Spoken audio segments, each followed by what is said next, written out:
Welcome to Inferior Gaming, where easy mode is the default. I'm Alan. And I'm Caitlin. And what have you been playing this week? I've been digging deeper into Lost Soul Aside, the game that I got for my birthday. That's like a Devil May Cry, Final Fantasy infused action RPG-ish game. I think I said before that it was like not very hard, but I did bump into some bosses where I was like, oh, these are kicking my ass now. The game does this cool thing, though, that I really appreciated. It doesn't have an easy mode, which I just talked about. But it did have this thing where, so to save in this game, there's like a character who kind of follows you around, and she's like, I'm writing a book about you. And that's like the save mechanic. And so I died to this boss like 4 times in a row or something. I'm trying to learn her moves. And the save girl is like, hey, I made this for you. Because she's also like how you do crafting stuff is like work with her. Right. And I was like, well, what is this? And it's an accessory that you can put on. And it was like, take 40% less damage and hit 20% harder. And I was like, oh. There's no easy mode, but there is like accessory easy mode. Didn't Final Fantasy 16 do that? Did it? I thought it had a story mode. I swear there was an accessory or something you could put on that would make things easy. Like maybe it did both. Maybe it also had a story mode. I don't remember. But I swear there was like an accessory that I was like, I don't think I will use that. I appreciated it. It did help me get through that boss, and then later I got stuck on another one, and she gave me yet another accessory that was basically like 50-50, like take 50% less damage and hit 50% harder. But it's cool because it does kind of like, you're like, I'm missing out on the accessory slot though. So it does kind of like let you choose to get better or not, and there's no penalty in the achievements or whatever for like, you don't get an achievement because you easy moded it. So I don't know, I thought that was pretty cool, and it continues to be fine. Like, it's fun and cathartic to play. So that's what I've been doing. What have you been playing? I'm still playing Veilguard. Okay. my third playthrough, which, I mean, I have so many criticisms about this game, but the gameplay is so fun. I don't know, I love the fighting, I love the exploring in the different areas. I don't know. Yeah, I haven't finished it, so. I just did my favorite mission in the game, which is the Weishaupt mission. It's one of the best designed, like, this truly feels like you're in the middle of chaos missions I've ever played in a video game, so I do really like it. And I'll never forget the first time I played it, when you open that door and Gillenaine's head is just in the clouds, and I was like, holy shit. Oh yeah. Yeah, that's so cool. Yeah, so well designed mission, and I'm just having a good time. And like I think I mentioned last time that I'm playing on Nightmare, and when my other 2 playthroughs were both on normal, but I'm like doing just as well as I did on normal because now I know how the game works. Do you have like a main party? Or? No, I switch it up. Well, I'm a mage, so I mostly do Davrin, because he's like a warrior, so that makes sense. And then usually I bring Nev because those 2 work together well. Yeah. But sometimes I'll mix it up. Sometimes you don't have a choice because of the mission or yes, that's whatever. true. Yeah. Cool.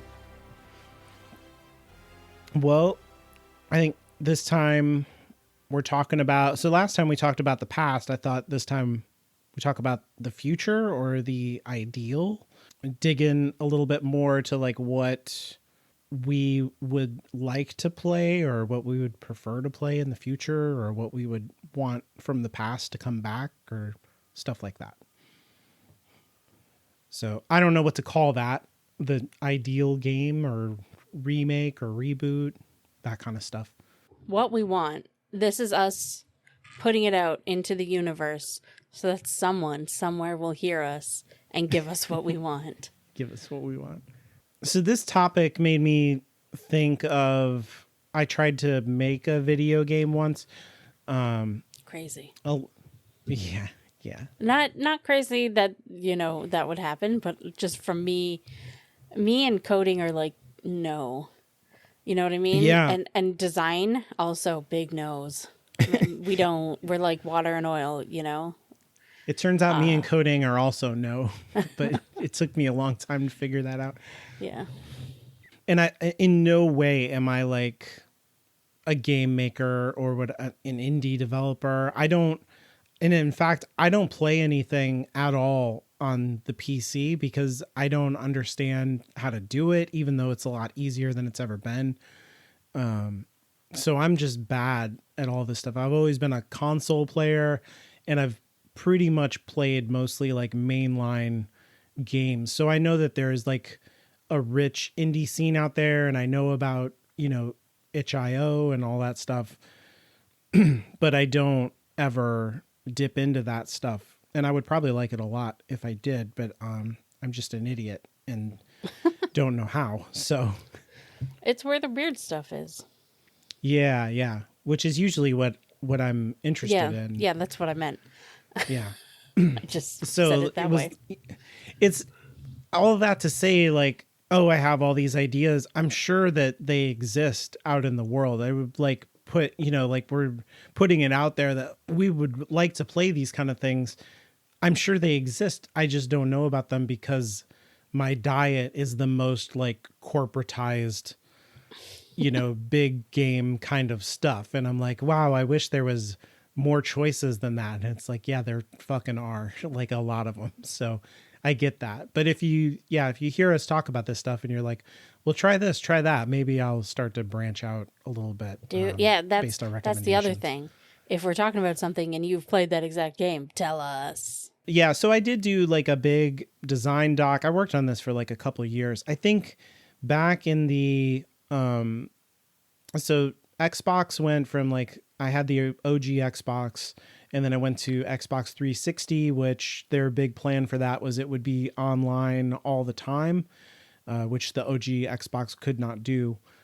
And it was a huge success. They dominated that generation, and Xbox 360 exploded, became ubiquitous in North America, penetrated Europe quite a bit in terms of the gaming market. And one of the things that they did was, we're going to have like player made games that you could download and play, which I did download and play a bunch of those games. And a lot of them are like pretty terrible, but some of them are interesting. And I was like, maybe I could make something, and so that was what this project was. Like, could I make something that would upload to the Xbox? And the answer is no, like, to spoil it. Like, it did not happen. So, but you said idea, that just as I was taking a sip of tea, and it was almost real bad. Spoilers. Yeah. Spit take. So the basic idea was kind of a mashup of like an RPG, a JRPG really, and like fighting game mechanics. So there would be like monster fights that are more like a Final Fantasy style. Here's your party. Here's the monster party. But then when it came to bosses, there might be more of a duel thing going on with 1v1 main character versus the boss. And that was like more of a fighting game. Right. And the concept was that those fights would not be 2D Street Fighter style fights, but be more 3D style. There's a game called Power Stone where you like fight through the environments. I had this idea of like a parade happening in a town, and you would fight and like be running into the marching band in the parade, and it would like mess up the music that was happening. And so I did a lot of work on that concept, like a lot of coding work to try and make that happen, and kind of got it working a little bit the way that I envisioned. But so that's the kind of idea of what I'm saying for fighting game mechanics in boss battles. So the boss battles were like a completely different way that the game executes. So it sounds like you want to combine your two favorite things, RPGs and fighting games. Yeah, kind of. And I've never really played anything that plays that way. Some of the Tales games are a little bit like that in the when you go into the battle mode. It's not like a straight up here's one party and here's the other party and you take turns exactly. It's like you're positioning characters. You can hop from character to character and like do dodges and punishes and stuff like that from fighting games, and have normals and specials and things like that, combos, group combos. So that's like the closest I've ever seen, and I really enjoy those fights in those games. That's funny that you should bring that up, because a while ago I bought Tales of Symphonia on Steam. Yeah. And I played an hour or two of it, and I just had no fucking idea what was going on in those fights. Like, any of them that I won was by accident. I tried to look up an explanation, because the game doesn't give you one. And no, it really doesn't. And everybody, and all I would get was like more in-depth, like, level your characters this way and that way. So I stopped playing because I had no idea what I was doing. Mm-hmm. So I was like, how? I mean, I was winning the fight, so I was doing something right. Like, I wasn't just dying. But I was like, what is happening? Why is that character doing that? Why is this one doing that? Why is it not doing what I just said? And I don't know. So I stopped playing. Also, funny story, I'm pretty sure I bought it incorrectly. By which I mean, I watched a long YouTube video extolling the virtues of a long series of JRPGs that I had never played. And I was like, cool, I'll go buy the earliest one I can. That sounds really good. Except I bought Tales of Symphonia, and I'm pretty sure it was talking about the Trails series. Oh, that's really funny. And I mixed them up. I don't think they're related. I've never played any of the Trails. I know there's that new one, or like a remake of the old one of the that first just came one, out. Yeah, we ordered it, but it isn't arriving until Monday. So yeah, I'm super interested to play that game. It looks great. Yeah, all the reviews I've seen have been really good. But I don't want to start it, like, because a week later Final Fantasy Tactics comes out. Right. Yeah, that's the problem. It's like an embarrassment of riches right now. So just the problem. It's been nothing for, like, since Expedition 33. I haven't really been into... Oh, well, that's not true. Oh, maybe it is true. Jeez. Anyways, I haven't been into any new releases. But now I'm like, oh, God, we're going to have to, like, schedule days on the Switch. It's all like boom, boom, boom. But that always happens at the end of the year, all the releases leading up to Christmas. I think the other element of this game that I worked on that I was hungry for at the time and still kind of wish, and speaking of Expedition 33, I think this kind of exists, is that I wanted a game that it felt like I was walking into a world with a past that wasn't a sequel. If that makes sense. Yes. Yeah. And so like my concept was that this would actually, like, I built it as if it was a sequel. You start off in a small town and you're like growing up with your best friend, this girl, and like every other JRPG. Yeah, basically. And you hear about, like, there's a church in town and you hear, there's 12 gods, 6 men and 6 women, and there was a 13th god, but it was killed. I swear I've played this game or read this book. Years ago, the head god, the major god was killed, and now only the 12 remain, and they rule over the world. But things are better than they used to be because the 13th god was going mad, and the hero saved the world. There's also this thing of, like, everybody, when you die, everybody gets reincarnated. And so, like, when a person dies, then you know that somewhere a baby is born and that person's soul is in the baby. And the same thing happens for the gods, but when they die and are reborn, they remember everything. So that's the big difference. Yeah, between the gods and regular people. You should play Pillars of Eternity. Anyways, carry on. What you come to find out is that, like, the hero comes to your town and is comes to your best friend and is like, you can't hide out here anymore. And she is one of the 12 gods who has been reborn from dying in the previous game. And you have to like, you start to have to make choices because like, for one thing, your best friend has lied to you for your whole lives about who she really is, because she just wanted to like be a regular person for once and not have to immediately go do her goddess thing. Fair. And also you idolized the hero, and now you've met the hero and he's like a big jerk and he's kind of like ruining your life and your friendship. And you have this opportunity to go on this adventure with the hero, and you can make choices to be like, oh, are you going to follow the hero and become kind of like mentored by the hero? Or are you going to like be mentored by the goddess character and follow her? Or are you going to just dump everybody and do something different? And so I had like 4 different paths in the game, and I scripted all that stuff out to how you make your choices. And Sounds like a lot of work. it was a ton of work. And then I applied those scripts in the choice trees and all of that stuff to a game called RPG Maker. Right. I've heard of that, yeah. Yeah, I prototyped all that and put it in there, and it played basically the way that I wanted it to, except for the fighting game thing.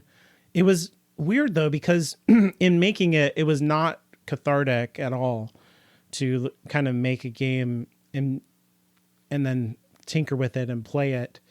I was like, yeah, I know the guts inside and out so much. Yeah. And it reminded me very much of writing stories and all that, because of which I've done way more of.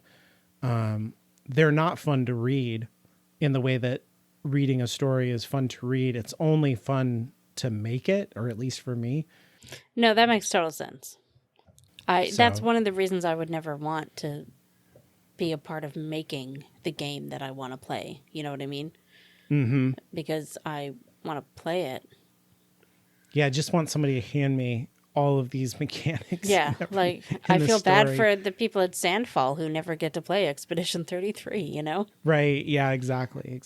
Especially since from all we've heard, like that's what they did. They made the game they wanted. Yeah. However much you would be like, oh, cool, we fucking did it. I'm sure there's like satisfaction in nailing a thing the way that you want it to be, but at the same time, it's been such a success for them in particular, so I'm sure they don't feel that bad. But it was a weird revelation to be like, and I should have known, like I said, because I had written a bunch of stuff, to be like, oh yeah, the experience is completely different when you are a maker than when you are the audience. But it was kind of eye-opening in that way. But yeah, when I tried to do the coding stuff, it was like the marching band thing in particular was just basically a bunch of blocks on a screen. And then when I would have the other blocks collide with them, I would be like, okay, so block A has the drum part of the song that I made, happening. And then block C has the trumpet part, and block F has the flutes, whatever. And so you would knock into these different parts, and then I had alternate like discordant tracks of the song, and they would flip from being the right song to the wrong song, just for that voice. And I was like, yeah, that's what I want to happen. So you can have this like dynamic interaction with the environment while you're doing the thing. And that was like pretty satisfying to have a concept and have it come out. But the amount of, and I taught myself like all this stuff, like the C# coding and how RPG Maker works. And it was a lot of work that really went nowhere. It was an interesting project to like learn a lot of stuff, but I don't know, like in terms of like, and like an end result that was any kind of viable product, it went nowhere. Yeah.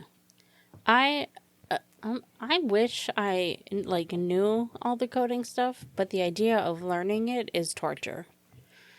It was so hard. you know? But I do get that it would be cool and useful to know. But also the torture. It's it's also easier nowadays, I think, to do this stuff. Coding is not quite the same. You can do like logic coding instead of like really getting in there into the guts of it and building stuff from scratch. But I'm sure if you're like designing games, sometimes you got to go into the guts. Yeah, for sure. It's that real big difference, like you said, between game coding and game design. Like I was really doing the design stuff. I wasn't doing the hard work. And whenever I got into the hard work, I was like, oh fuck, this will never happen ever. It was too hard. I think it would be easier nowadays though. I honestly don't know that much about it. Maybe I'm making a mountain of a molehill, but I suspect not.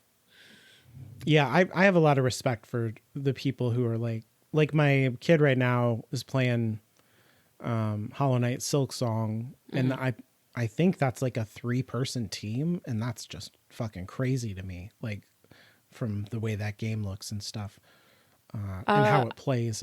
Yeah, I haven't looked into the credits on that game, but I mean, Sandfall is a 30-person, or it was at the time, a 30-person team, but like the credits are way more than 30 people.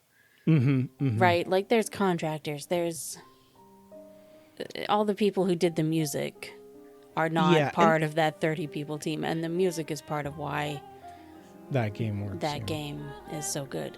And I don't just mean the writers, like the performers, the symphony that they, you know what I mean? Like, absolutely, yeah. If you watch, that's part. So of it. I would be interested in seeing, like, okay, now I sound like I'm trying to discredit small studios and how much work these 3 people put in. That is not at all what I mean. I am sure that they did a lot of work, just the 3 of them, and that it is. And like passion projects like that will always be what gaming should be. And I'm not trying to discredit them at all. I'm just also trying to give credit to these other people that were very important to the game. I think they would say that too, right? They would be like, oh yeah, we were the core team, but there was a lot of people involved. Exactly. I think they also used tools, and this is kind of what I mean by I think this would be easier now.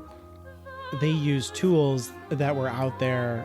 It's not like cheating. So they use like the MetaHuman Unreal Engine, right? So to create the characters. So I remember when MetaHuman came out, and I was still keeping like an eye out there in the world for like gaming tools, and I downloaded like I have the Unreal Engine on my computer. I mess around with it. I have Don't you Blender. have to pay with that? Pay for that? No, you don't. No, there's shit. like a free hobbyist version of it. It's pretty low key. Like there's not a lot that you can do with it, but I wouldn't know how to do a lot with it anyway. But yeah, you can mess around with the MetaHuman stuff and be like, I want to make a person and make them look like this, and they look great, and they're already articulated, and they're like posable, and like you can do a lot of shit with that right out of the box, so to speak. And so that's all I mean for like, you don't need to hire like artists who are like, okay, make trees and stuff. There's like, there's Speed Tree out there. You can like buy the tools for that stuff. Kind of the way that I took RPG Maker and just slotted my script in there.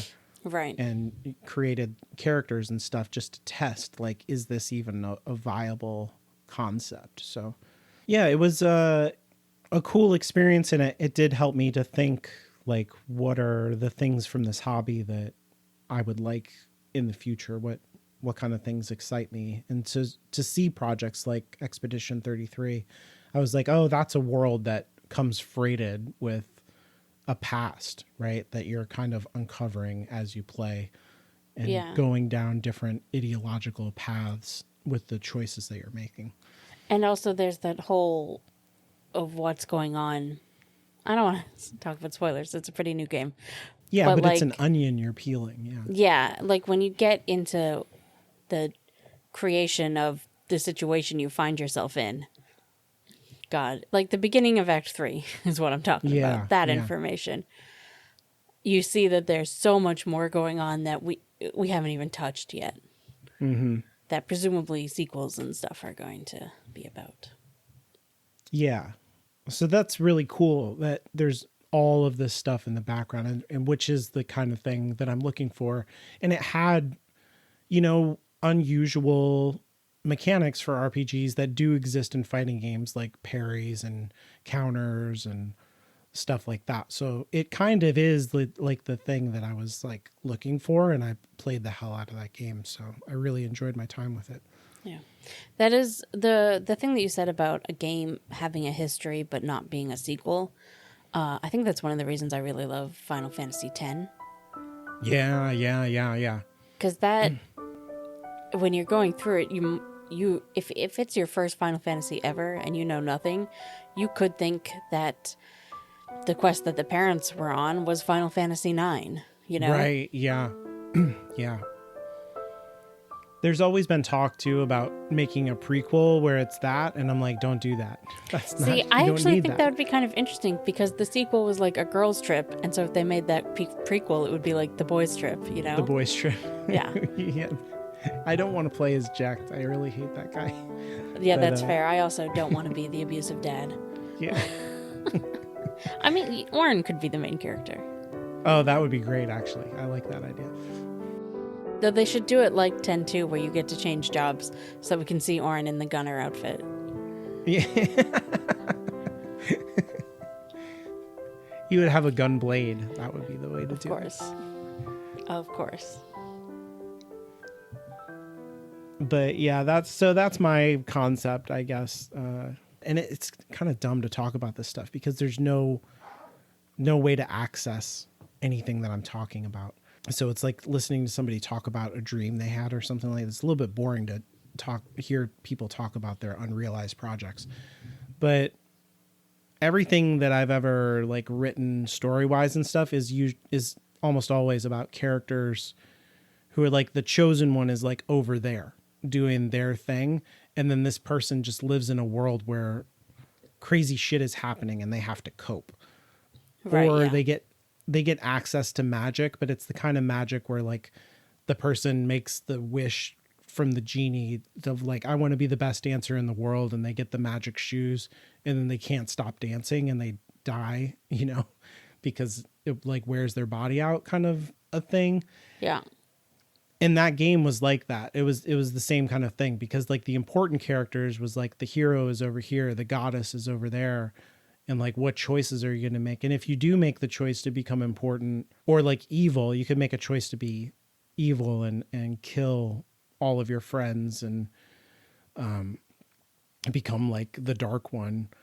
That's like a different way of being trapped in a system. Really, you weren't like being yourself necessarily. You like betrayed everything for power or whatever, and had becoming the center of things is like the worst outcome basically in that game. So like, I'm really interested in games where you have low agency, if that makes sense, that like you're not the center of the world. And there's really not a lot of games like that, because so much of video games is catering to a power fantasy where you're the center of the universe. Yeah. Especially in fantasy and role-playing stuff. But I would want to be like, like, what's a guy just trying to run a shop, like on the Citadel in Mass Effect, when like everything else is kind of like what you were saying. Like, what if you played Final Fantasy 10-1, but you were Orin? You know what I mean? Like, Yeah. That's a cool idea to me. The only thing that comes close to that I've played would be like Tavern Talk, which is like a visual novel where you're like the proprietor of a tavern in a fantasy realm, and adventurers come in and ask for drinks and tell you about what they've been doing, and depending on the drinks that you give them, they can go out and succeed or fail or whatever, and then they come back and tell you about how it went. Oh, that's cool. Yeah. That one's pretty fun. And that one is heavily inspired by Coffee Talk, which I assume is similar. I haven't played Coffee Talk though, so I've played Coffee Talk. Oh, okay. It is very similar to that. Well, there's not, except those people, it's even more like low stakes. Yeah. I do mean to play it sometime. I don't know, tavern talk was more of my style, so I went with that one. Well, the stakes in that, I say low stakes, but they're like, the stakes are like, will this relationship go, this way or that way? Normal or, life stakes. Yeah. Will I get this job that I want, or will I Yeah. continue to be at this job that I hate? Kind of stakes. Yeah. Well, that's kind of like the thing you're interested in, right? Yeah, that's why it's weird that I haven't played Coffee Talk. Visual novels are real hit or miss for me, though. Coffee Talk is like a lot of, and maybe that I haven't played the tavern one that you're talking about, but yeah, the game mechanics in Coffee Talk are, you have to remember how to make the drinks without looking them up is like the best way to do it. And you have to like tell what the person is asking for based on, they don't say like, I want this. Right, They say like, I'm thinking this and this and this, and I want it to be like that. And then you have to like guess the right thing that they want, or make something that they would be happy with, or intentionally give them the wrong thing because they're a piece of shit and you don't like them, which is what I did a lot of times. I mean, that does sound fun. I love purposefully messing stuff up. There is a part of me that's like, I don't know how much I want to spend doing customer service in my downtime, like that I got out of, well, I'm still kind of in customer service, but much less than I used to be. And I don't like it, Yeah, when I play restaurant simulators like that, it brings me back to my restaurant days, and I'm like, I don't want to do this. I don't mind like shop simulator type things that don't rely on you being good at customer service. You just got to run your shop, like you got to have the right things out and blah, blah, blah, blah, blah. That's fine. But if I have to like be nice to people and choose the right customer service options, no. Yeah. No. I'm out. That's a big part of that game is you have to like, it depends on what your goals are, I guess. But yeah, you have to know what they want and do it the way that they want. Like this character, don't talk to them. This character, chat with them a lot, that kind of stuff. So my like really specific game that I want that some people have come close to making, but nobody has really hit the nail on the head, is I want like a cozy, low-key sim game of some kind. It doesn't have to be farming, but that type of thing. But that has a plot and characters like an RPG. Like you have that, for lack of a better term, let's say dating mechanic that Dragon Age has. But like that getting to know people and getting them to like you and that sort of thing, and unlocking more of their story and finding out about them as you go, and also having the option to really fuck it up and have them hate you. And have there be like a small town kind of plot going on, but not like a big adventure. So something that's happening to the town. Yeah. That will happen whether you participate or not, but Yeah. could be different based on what you do. Yeah. But meanwhile, I'm just, there doing my farm or my store or whatever the heck it is, living my life and getting involved as much as I want or as not. And really what I want is to care. About the people. Yeah, about the people in the story. And so Wildflowers is a game, I think I mentioned it last week, that comes extremely close to this. Like there's a very good plot going on that runs throughout like your first year or your first 4 seasons in this small town. And you can keep doing the farm sim after the plot, but the story is over, which I like. And it is very extremely close to what I want. I just the characters in that were, some of them were good, but like I don't still think about them. There was no gray area with those characters. Like sometimes, like the first time that Morgan referred to me as being like a sister to her, that was a huge fucking deal to me, and I got extremely emotional. you know? In Dragon Age? In Dragon Age Origins, yeah. So, like, and in Wildflowers, I love all the characters, but we were all just kind of friends. Mm-hmm. You know, and then you could choose one to romance, and that's great. Same thing with, like, Stardew Valley. There's no, you know, as long as you talk to everybody every day, you're going to be friends. There's no, like, you got to work for it, if that makes sense. Yeah. I get what you're saying. Stardew Valley is also very, like, do whatever the hell you want. Yeah. And there's not, I guess that you could say there's a bigger thing happening with the town, but only if you make it happen. Yeah, and it doesn't matter, like, you can take 5 in-game years to do it. There's no consequences. Yeah, that sounds cool. So I think that's also like a low stakes kind of looking for, you don't want to be like the chosen one, right? Like, I don't mind. Or do you want it to be like, where you could be? Not so much the chosen one in like a world way, but like the person who moves to town and mixes things up, you know, and kind of sets off the plot. That's fine, because that is kind of what happens in Wildflowers too. But like in Wildflowers, I'll say you move to this small town to help your grandma who's aging, and then you find out that she's a witch and you're a witch, and then the plot sort of revolves around you learning to be a witch because there's like challenges you got to do for the coven, and then in the background of that, there's like somebody's missing and something weird is happening in the town. And there's this new guy who's come to town who started a cult. Opened up a branch of a cult that is apparently sweeping the nation. And something else is going on. And there's this whole like, should we tell the rest of the town that we're all witches or not? And all this sort of stuff. And that I really like. Yeah, that sounds cool.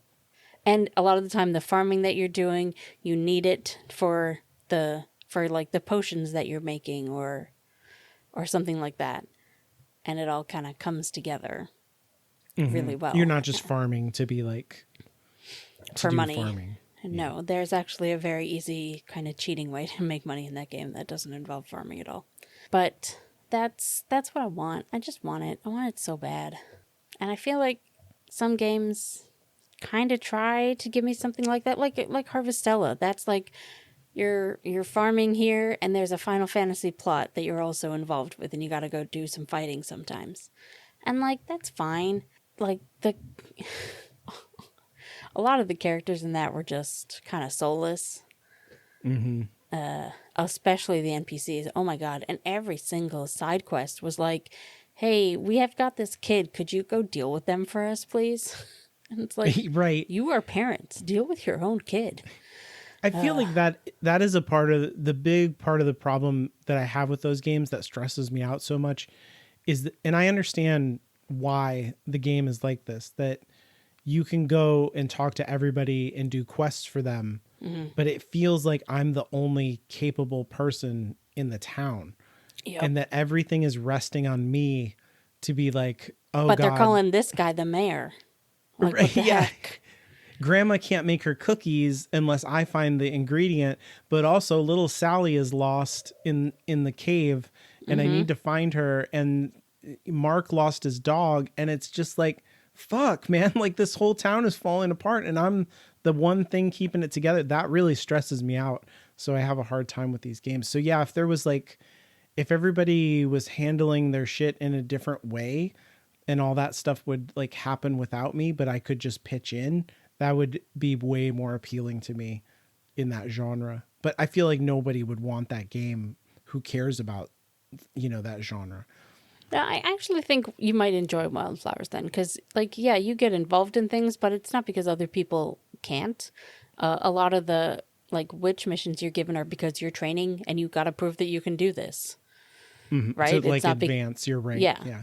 And you're there to help out your grandma because she's super, super old and can't do it anymore. And like eventually in the game, she kind of becomes bedridden and can't do anything. Oh, that makes sense. You're like helping a person and they are important to you. Yeah, that's fine. Yeah. Yeah, I've definitely had to find people's dogs for them before. I'm like, I was just going to buy a cow. Why am I looking for a dog, That was in Coral Island. Yeah. That's what I want. It's probably not going to happen. I mean, other than that, I would love a new Dragon Age game that's good. Great. Small ask. Or like the way that, I'm not going to remember what it's called, but like some people are making like a sort of spiritual Mass Effect. Exodus is what I'm thinking of, yes. Which are made by some of the original creators of Mass Effect and look like it's kind of going to be very inspired by that sort of world. Interesting, yeah. If somebody could do that, like David Gator and Patrick Weeks now both have their own like studios. Somebody make a Dragon Age inspired game for me, please, without EA's influence. That would be great. Instead, David Gator's making musical RPGs that get not great reviews. I don't know what's going on there. Well, Dragon Age is another example of a game, Origins anyway, where it felt like you were walking into a world with real history, and then yes, you weren't like the center of the universe, but you kind of become the center of the universe. And I think they did that 3 times in a row successfully. I would rather just never be the center of the universe, I think, but that's maybe like a thing I should talk to a therapist about. I don't know. No, it's just some not a people thing that I'm don't like looking being for. the center of attention. That's fine. Yeah. The thing about Origins, I think, is that you can kind of choose how involved you get.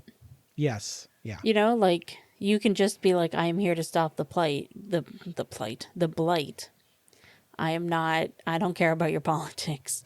Yeah, I mean, I'm not a kingmaker. Yeah, but you do kind of have to get involved in the politics, but you don't, like, depending on how you play your game, you can get yourself into the politics. Like, you can become king/queen. Yep. Depending on your choices and what you started out as. Or like, I'm going to be God's daddy, or something like that in the future. Well, I've never played as a man, so I've never had that option. I don't think... can you do the thing with Morrigan where she's like trying to birth a dark god in the... Yeah, you have to make Alistair do it. Oh, okay. Which is great. Or That's Loghain, if you went that route. That seems more viable. Yeah, it does. But no, if you're romancing Alistair, you basically have to go to him and be like, look, you know that woman you hate? Yeah, exactly. You know how you hate each other? Well, do this for me. Yeah. Wow. We want to have a happy ending, so you gotta go. Oh, something Morrigan cooked up, no doubt. What do you need me to do? Cute. This is payback, right, for all the jokes? But you're not joking. You're actually serious? Wow. Be killed by the Archdemon or sleep with Morrigan. How does someone make that kind of choice? You're not actually asking me this, are you? What kind of ritual is this, anyway? What? I must be hearing things, but are you telling me to impregnate Morrigan is some kind of magical sex rite? This child, why would Morrigan want such a thing? Does she want an heir to the throne?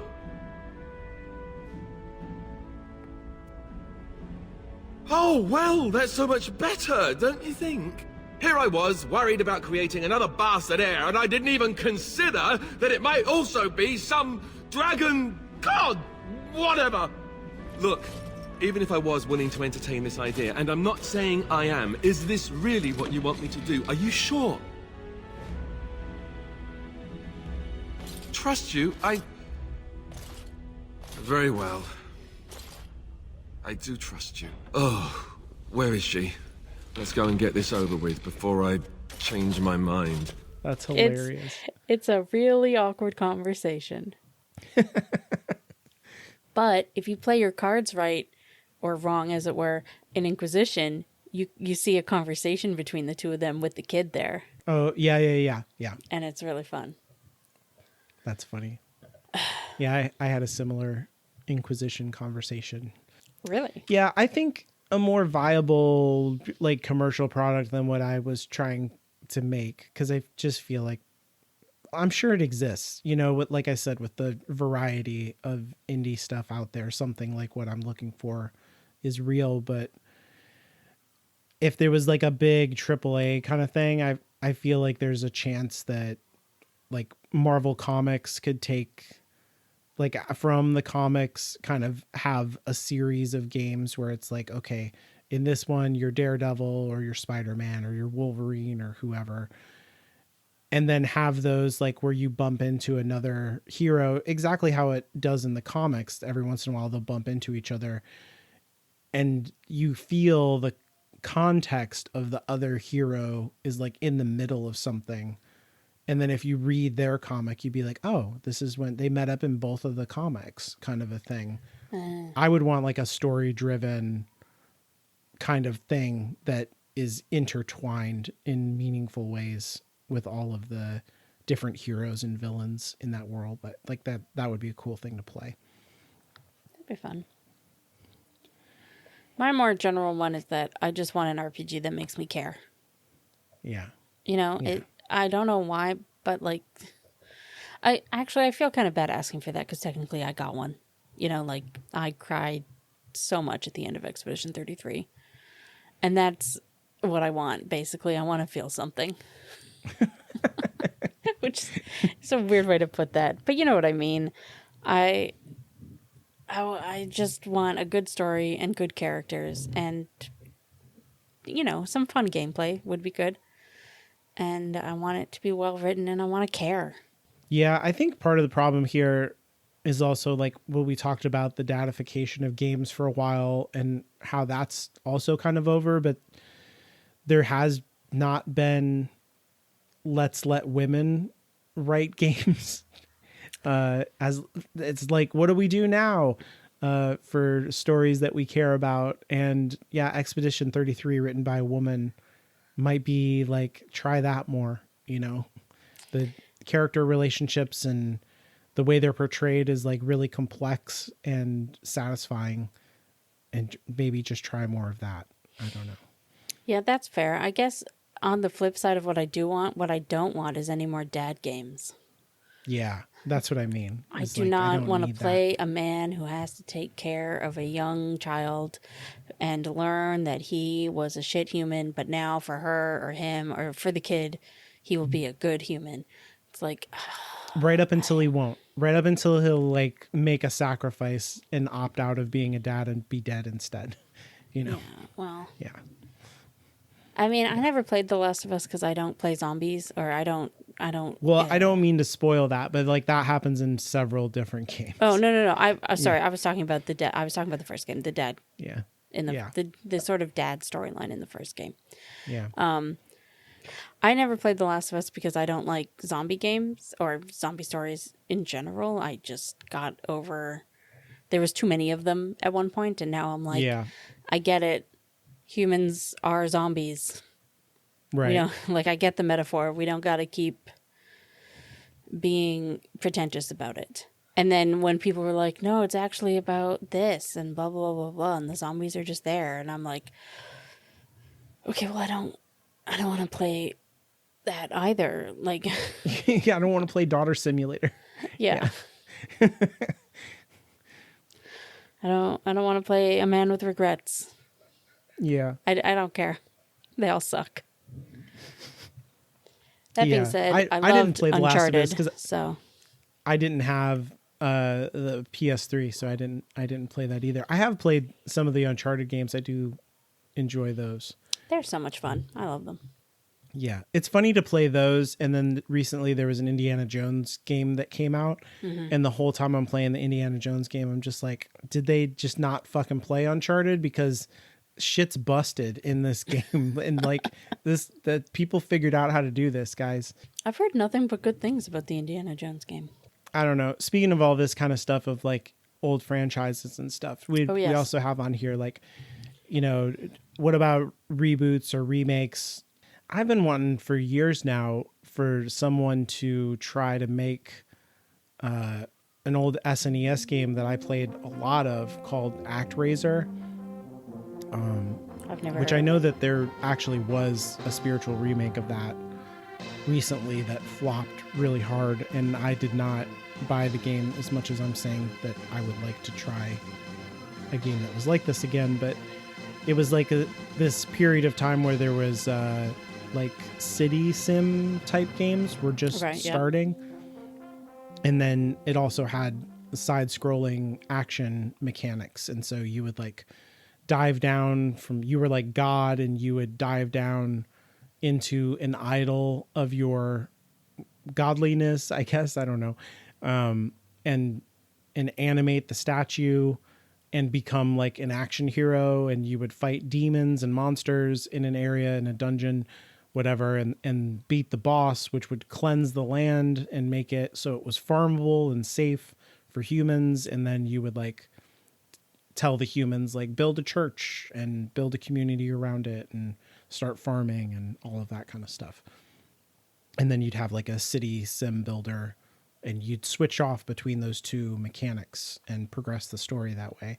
And that was a lot of fun. And I think you could do something like that nowadays where, and again, there's like this theme of displacement where like the community is the real thing that's happening in the game. And like, even though you're God, it's like not about you. It's about the people kind of becoming their own community. And eventually they'll even like stop believing in you if you do things a certain way. So that's fun.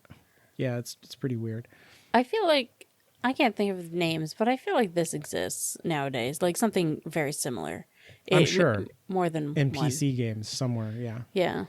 I just don't know about it because I play console I've never really games. been into like Civilization or, that type of thing, civ games like that. I think it's the action part of the game and the sim game together, like the chocolate and peanut butter of that. Because if it's one or the other, I would get tired of it. But to be like, together. I have to intervene in the human affairs because only I can defeat the demons is compelling to me. Yeah, that's fun. I think that the other one that I would like to see come back, and I played a lot of the video games around this franchise, is The Matrix. So they had video games that were adaptations of the movies, whatever. And then there was the MMO, which I never did play that. But I feel like it's kind of a dead franchise. Wasn't there a video game that looked like that happened in between movies that was like canon plot? Yes, and I played that game. Yeah. And it had like movie clips and stuff. Very exciting to play at the time, to be like, oh. It was like, I remember seeing the second movie and being like, how can anybody understand what's happening without playing the video game? And the answer is nobody understood what was happening anyway, so it didn't matter. I didn't feel that way, but okay.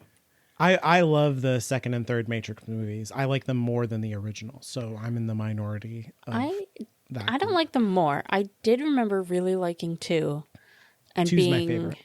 A little bit disappointed with 3. But my thing is, and I've never seen the more recent one, 4, I guess. Oh, you didn't watch it? I did not. I meant to. Okay. I just... Yeah. Getting me to watch things is extremely difficult. Or, like, watch specific things. What am I saying? 3, I hate when movies feel that they have to have a not happy ending to feel like they were smart. And that's what I felt like The Matrix 3 was doing. Mm-hmm. If that makes any sense. Yeah. And I would have preferred, like, a more conclusive ending for some of our characters. But whatevs. It was fine.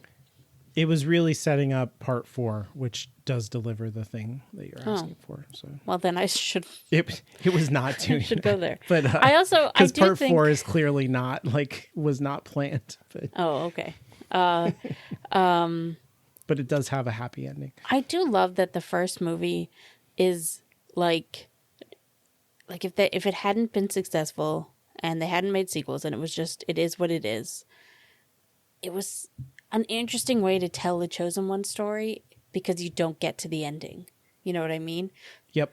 The whole story was just finding out that you are the Chosen One and believing it. And I really liked how different that was. 100%.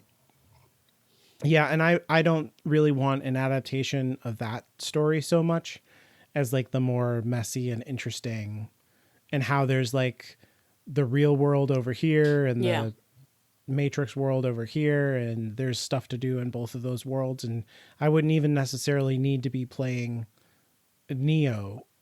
Like, Yeah, it there's would so be much interesting. potential for stories with all the side characters and everything going on in there, because there was a lot going on. I could see like playing one of the operators and like having to like load in stuff, you know, for a party. Like if it was more online, you could have parties where it was like, okay, we got an operator, we need to drop in this. Do we have the materials to do it, you know, that we earned in the game or whatever? It could go in a lot of different ways there, yeah. Yeah. I also think modern day graphics and modern day like capabilities for Matrix fights would be amazing. Yeah. Yeah. And actually in the fourth movie coming out, they did like put a game out there that was like a demo thing. Okay. Where you could just drive around the city. There was no Matrix-y fights or unfortunate. anything, but it was just interesting to like, there were little secrets all over the place that you could do, but it was interesting to have like a really high resolution experience that was out there. I do enjoy that the Wachowskis just seem to be nerds. Yeah, they're just nerd fans. Yeah. Love it. What I want remakes of are probably going to be shocks to nobody. Dragon Age Origins. Why doesn't EA want to print money? Right? Like, what the heck? EA even turned down doing like a legendary edition of the first 3 games, like high def upgrades of the first 3 games. BioWare wanted to do it, and EA said no. Again, money. So like dumb. that would, whatever. EA just hates Dragon Age. It doesn't matter. Xenogears, of course, it was, you know, a PS1 RPG that was so ahead of its time. It had like 3D backgrounds, and you could spin the camera around to whatever angle you wanted. Like, that's crazy on PS1. But it, you know, Yeah, it I suffered never from, played that franchise, well, it's which just it one seems game. like it's made for me, and I never know. touched it. But you played the Xeno. Oh, Xenosaga, I have. You played that. Xenosaga, which was created by Yeah. the same dude and has Yeah. a lot of the same ideas. Yeah, I liked that. It had a character named Alan in it, which I hated. No, that's fair. I hate when I'm reading a book and somebody's named Caitlin and they Yeah. spell it the same way, and I'm like, oh. Yeah, they no. did spell it the same way in that too, and I was like, oh, I hate this guy so much. Although I would also hate it if they spelled it the wrong way. Like any kid, no, it would not be great. Anyways, Legend of Dragoon, it was my first RPG, so I'm kind of biased towards it.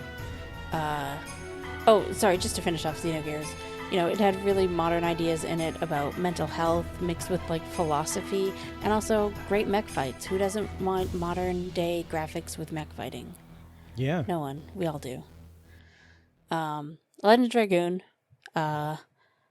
really cool fights in the original, and I feel like because it inspired a lot of what was happening in Expedition 33, there's a good chance that one might get remade.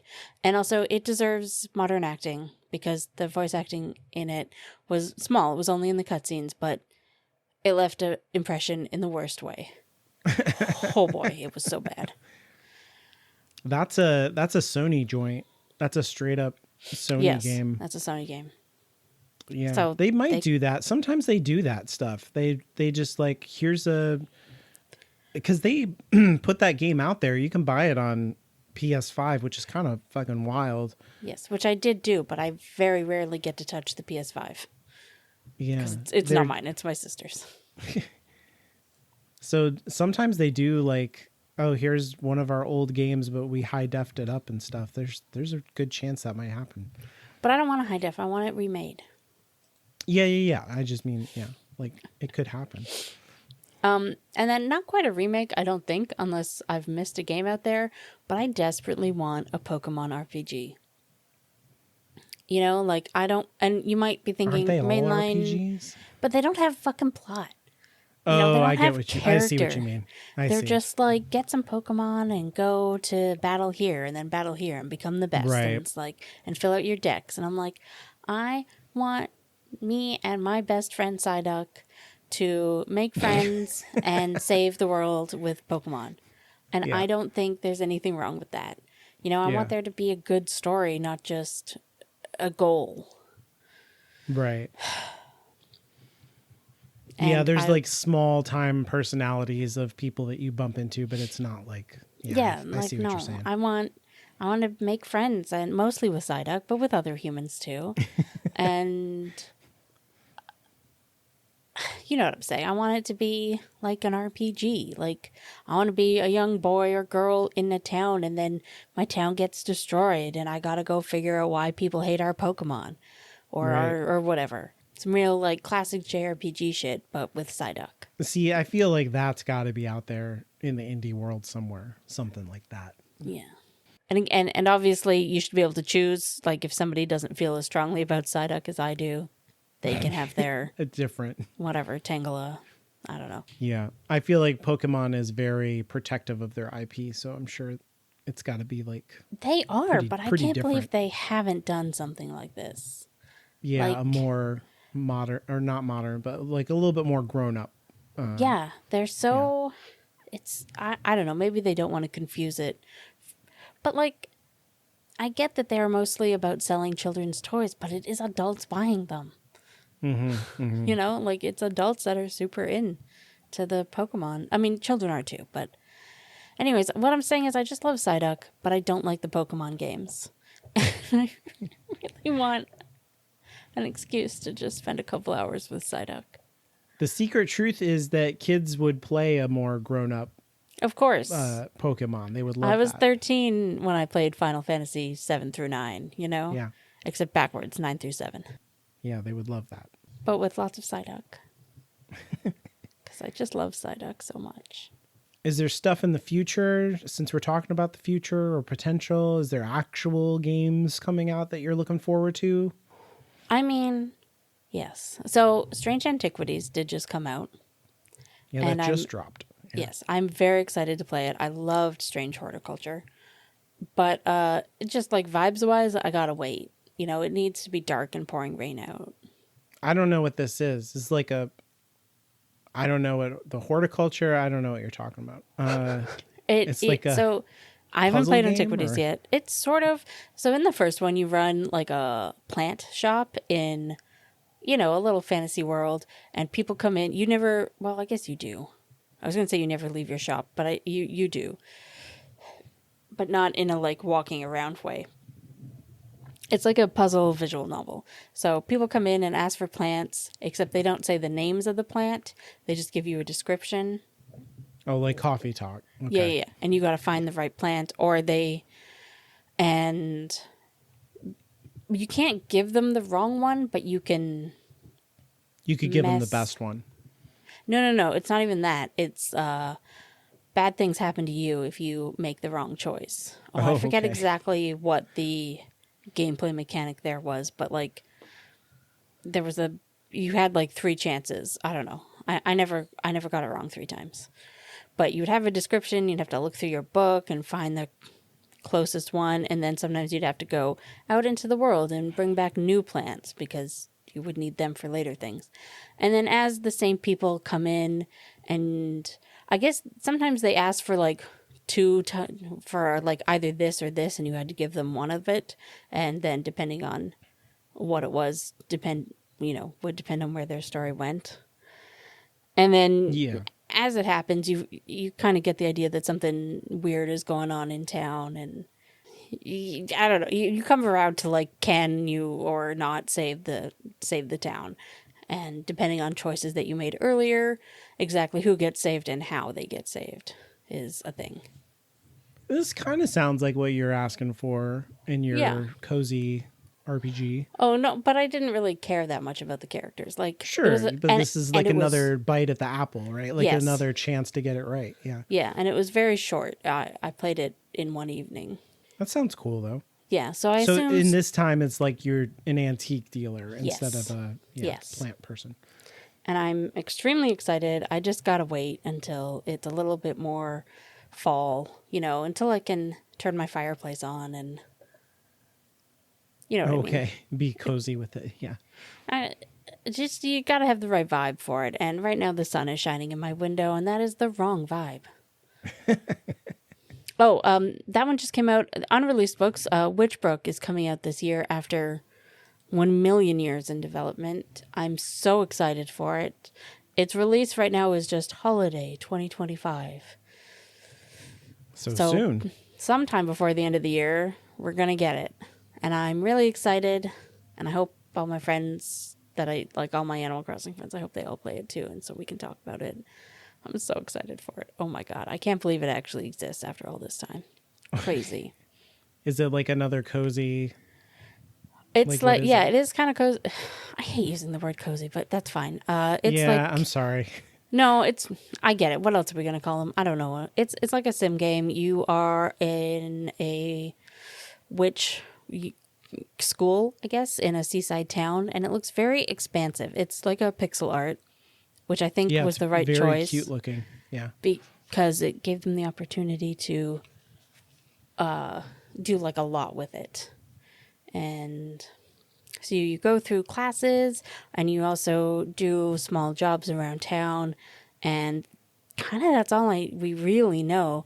But the way that they're marketing it is that there's always like secret code that like every month I think they send out an in-game newsletter, like a newspaper from the town. And there's always like secret codes in it and things that you can look up to pull up a secret website thing that's going on. And it's just a lot of fun. And I think it's going to be a really good game. And I want it. I don't know if I'm excited about Mass Effect 4 because what the hell are we doing? That one or Mass Effect 5, future, I guess. right? I'm so sorry. I think they're calling it Mass Effect 5. Yeah, it's got to be. Because Andromeda exists. And it's supposed to pick up Shepard somehow?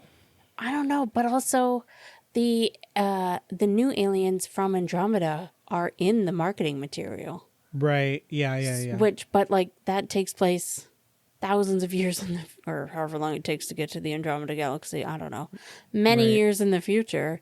I guess I'm excited to see if they pull it off. That's what I'm excited about. I'll definitely play it because I love Mass Effect. So. Yeah, no, that's the thing. It could look like a piece of garbage, and I'm going to play it on release day, right? It doesn't matter. Yeah. I'm in. So we'll see how that goes. I do wish it was on. I just like Unreal games better than Frostbite games.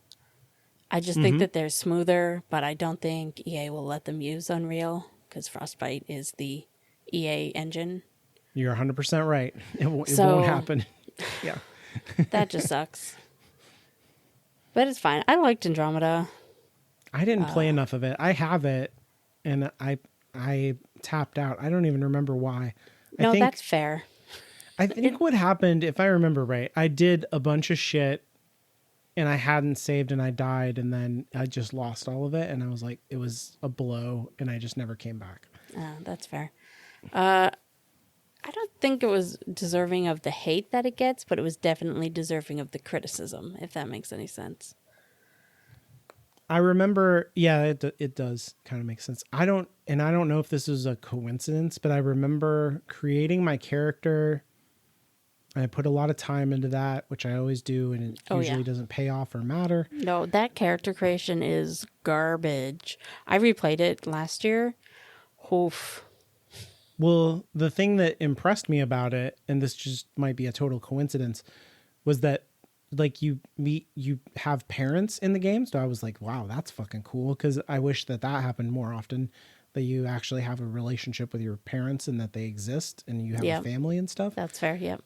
And they looked like my character kind of. And I was like, did that just happen? Or did I made the character and then the game was like, okay, we're going to derivative kind of like they look similar. And I was like, holy shit, that was cool.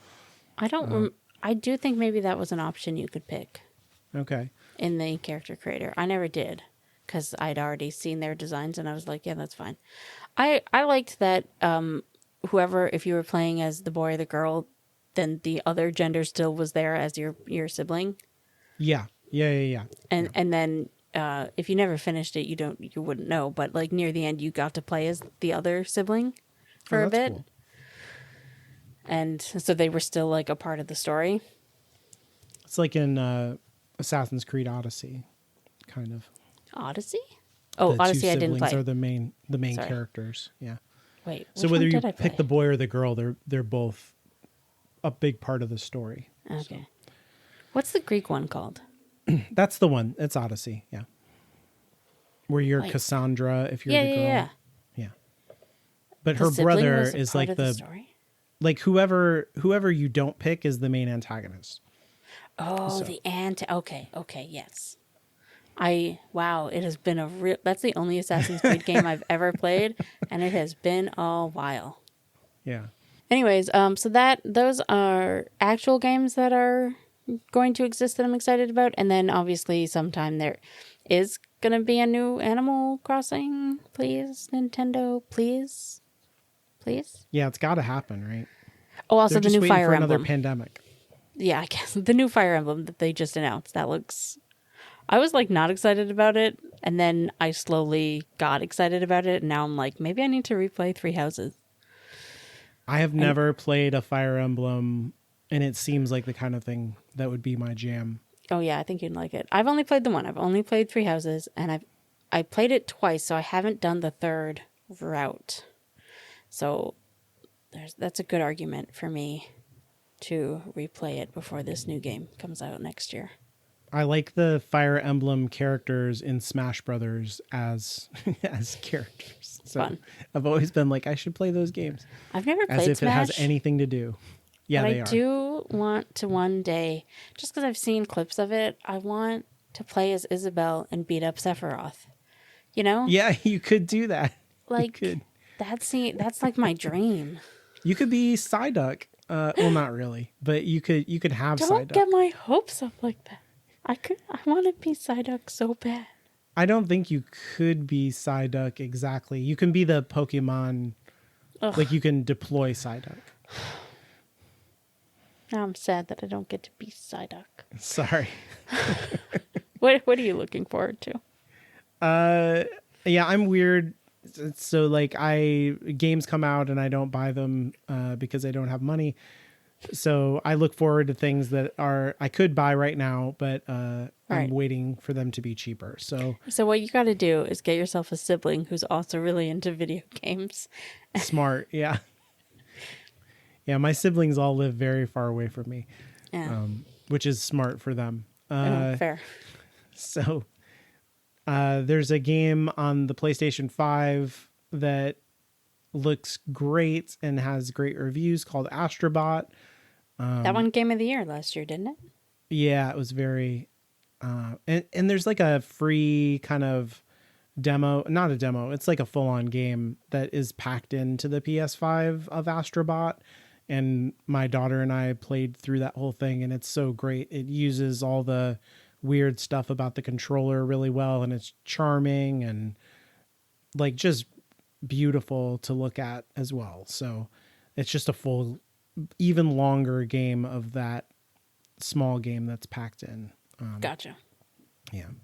And then another one that just mechanically looks super interesting to me is called a Ranger, which is not like Aragorn the Ranger, but like rearranging the environment a ranger kind of spelling, if that makes sense. So like ever since I was a little kid, there's like those little shitty puzzle games where you have like a grid of 9 things and you can like slide puzzles where you can slide them around to like fix the picture so that it looks like a real picture, if you know what I'm talking about. Yes. Yeah. And that's what this game is. So whenever you move around the environment, everything is kind of like tiles. And so your motion through the game moves everything else in the tile set. And so you're kind of solving environmental puzzles or like moving enemies around or allies based on the way that you're moving your character. And so that's a cool mechanic that looks neat to me, and I wonder what they do with it. That is a thing that whenever it becomes cheap, I will buy it. I did just look it up, and it is still full price. Yeah, it's pricey, which to me means it's good, but maybe I'm wrong about that. So To me, that means first-party games have a problem. Mm-hmm. I mean, I'm mostly thinking about Nintendo, but they never mark down their games. It's ridiculous. They're very strict about they're like, it's on sale, and it's like it's $5 off of so great. Yeah, I remember somebody in the 2020s found a copy of, I think, Windbreaker on the Wii. Was that a Wii game? Yeah. Some Zelda game on the Wii that was still full price, like physically. Yeah, sounds right. It's like 2 consoles ago. Yeah. Yeah. Some unreleased stuff, though, that looks really interesting is a game called Unbeatable, where music is a crime in the future. It looks very punk rock to me.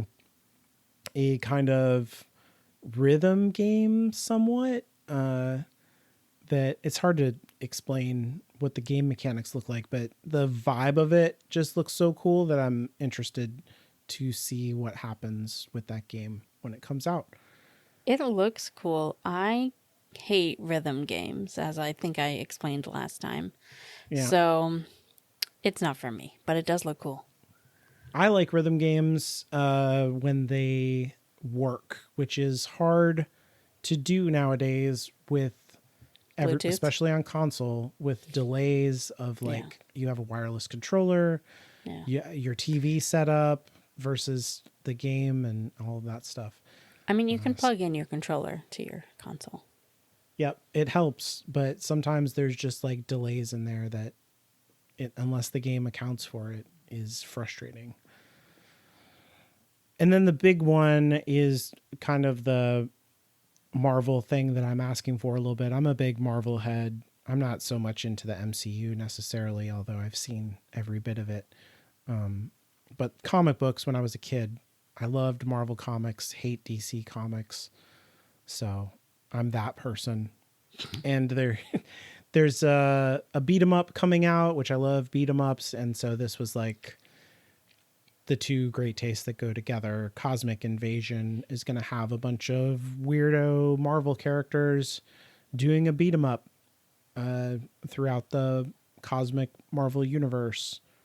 So you can play as the Silver Surfer and She-Hulk and Doctor Doom and all of these cool characters and do a beat 'em up, which I'm definitely going to buy that game maybe when it comes out because I'm a sucker. So I don't think you're a sucker. That's just what happens when you're in these stupidly expensive hobbies. While we've been talking, I got a note that my copy of Final Fantasy Tactics is going to be delivered the day after it comes out. Yep. Nice. Even though I pre-ordered it. This is why I never fucking pre-order, especially physical games. It's always... Because you can just go to the store and get it. The day it comes out. It's just a crook. Yep. A crock. A lie. It's bad. Anyways, let's wrap it up. All right. So this was a much shorter episode than last week. Thank God, right? That's true. I forgot how long that episode was. My God. I have not edited it yet, and I am not looking forward to it. So if you want to reach out and tell us how we missed the exact game that we are looking for, and you want to explain to me how Psyduck can indeed be my best friend, you can follow the show on Blue Sky at Inferior Gaming, or just go directly to me, also on Blue Sky at Inferior Caitlin. You can send your emails to inferiorgamingpod@gmail.com or shoot us a message on the contact page at hollowedgroundmedia.com at the bottom of the landing page. And remember that Psyduck is the best Pokemon, objectively speaking. I'm just pissed off so many people. Whatever. That's right. Yeah.